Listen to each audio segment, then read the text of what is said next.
తాము అధికారంలో ఉన్నప్పటికీ రిలాక్స్ అవ్వకుండా ఎండల్లో తిరుగుతున్నామని రాజమండ్రి టీడీపీ ఎమ్మెల్యే ఆదిరెడ్డి శ్రీనివాస్ అన్నారు. కేంద్రం తీసుకొచ్చిన జీఎస్టీ తగ్గింపుతో ప్రజలకు సూపర్ సేవింగ్స్ పై కూటమి నాయకులతో కలిసి ఆయన ప్రచార కార్యక్రమాన్ని నిర్వహించారు. రాజమండ్రి 24వ డివిజన్లో దుకాణాలు ఇంటింటికి వెళ్లి కరపత్రాలు అందజేస్తూ ఓ మహిళకు జీఎస్టీ తగ్గింపు కారణంగా జరుగుతున్న లబ్ధిని వివరించారు. అధికారంలో ఉన్నామని రిలాక్స్ కాకుండా ప్రజల వద్దకొస్తున్నామని ఎమ్మెల్యే ఆదిరెడ్డి ప్రజలు తెలియాలన్నది మా ఆలోచన. అందుకే ఇంత ఎండలో కూడా అధికారంలో ఉండి తిరుగుతున్నాం. స్వతహాగా అధికారంలో ఉంటే అందరూ రిలాక్స్ అవుతారు. కానీ మా కూటమి బీజేపీ, జనసేన, టీడీపీ అధికారంలోని ఇంత ఎండలో కూడా ఎందుకు వచ్చామంటే మీరు చేసిన మేలు ప్రజలు తెలియాలని. వీటన్నిటి మీద రేట్లు తగ్గినాయి. చదివి కాస్త మీరు ప్రతి కుటుంబానికి 15,000 లాభం చేకూరుతా ఉంది.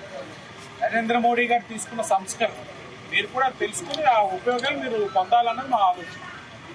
బైకుల మీద కూడా తగ్గిన రేట్లు.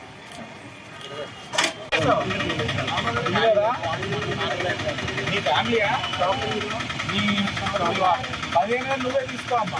అయితే బండి రిపేర్లు పెట్టమా. లేకపోతే తల్లికి వందనం పడ్డదా? తల్లికి వందనం ఎంతమంది పడ్డది? ఇద్దరికి తల్లికి వందనం పడ్డారు. ఆటో డ్రైవర్కి 15,000 పడ్డారు. అన్ని దీపం పథకం వచ్చిందా? వచ్చింది. అన్నీ బాగున్నాయి. మీరు చెప్పండి కాస్త.